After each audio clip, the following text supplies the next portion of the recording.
it took time for us to kind of get into a stable position. So first years we were, I think, like the founders were for like at least a few years getting almost no salary or like really kind of minimal, absolutely minimal, like below market rate completely.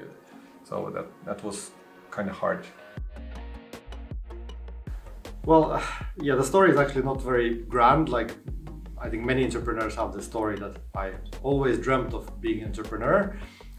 In our case, I think it was more like a perfect time, perfect place for that. So we all worked in a company that worked in the same industry, and we thought that we can try our own way of doing things. We just learned about the industry, learned about the customers, and we thought that we can actually probably succeed in that area.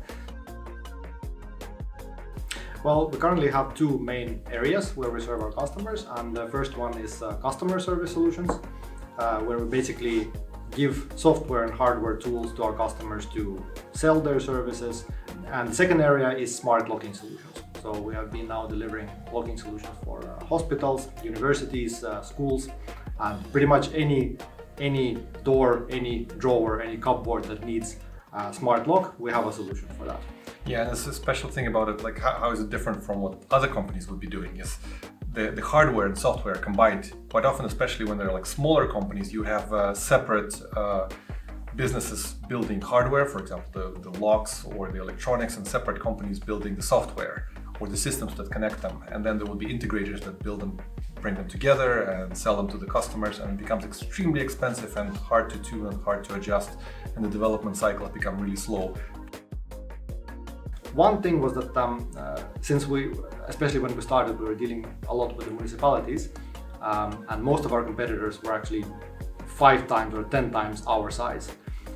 So we had a challenge of persuading that we can make our product and make our service better than our competitors, cheaper than our competitors, with less resources than our competitors. Yeah, and for the customer, it looks quite often it looks like that when they're small, it's more risky and it's going to be harder to do, even though it's actually the opposite. I mean, quite often by having fewer people, we're able to do things better.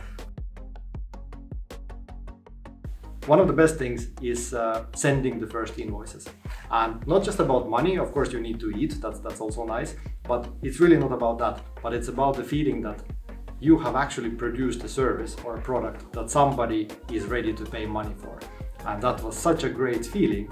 It was amazing. Quite often, like if you have a hobby and friends will tell you like, yeah, don't quit your day job for this. But this is literally when you can actually quit your day job because somebody wants your services and somebody is ready to pay for them.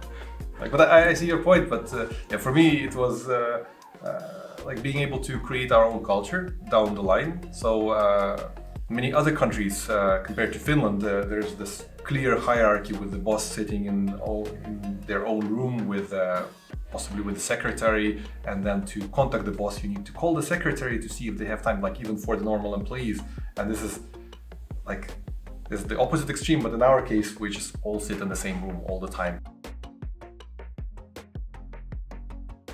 Well, for me, kind of like the goal connected to Enkora is, it might sound a bit strange because we're talking about entrepreneurship, but one of the goals is actually to be less of an entrepreneur and more of a CEO for Enkora, that to kind of take Enkora to the next level where it's not relying on the founders, but the company lives by itself and it's a character of itself. I agree. So it's kind of a bit linked to what I was also saying, to have like this kind of self-sustaining environment, and that's really hard. So to avoid micromanaging and so on, and create an environment where kind of, well, using those corny words like empowering environment where people feel like they have the means and they have the motivation to kind of do things together.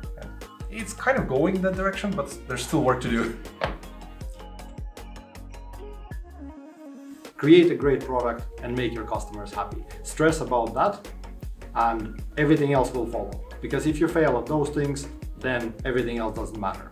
At the same time, if you concentrate your time on, for example, optimizing your production or something else, without a great product, you also fail. Or creating a great logo, or having just the office that it's just so like too early and things like that. Yeah.